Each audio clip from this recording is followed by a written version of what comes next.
Hey Port, this week's Literacy and Learning Minute is all about assessment.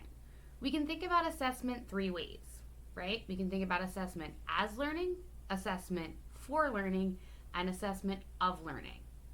By now, most of us are really familiar with formative versus summative assessments, but it's also valuable to consider the why when using assessment with your students and in your classroom.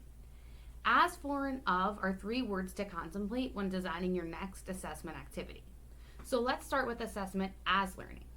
This refers to designing student-driven practices to ensure and increase self-awareness from students. Some examples would be KWL charts, anticipation guides, or utilizing reflective journaling. This is more of a student-directed assessment activity. Next, we can think about assessment for learning. These are really designed to inform instruction and are much more formative measures of assessment. Think back to my 3-2-1 strategy or triangle, square, circle that we talked about a few weeks ago.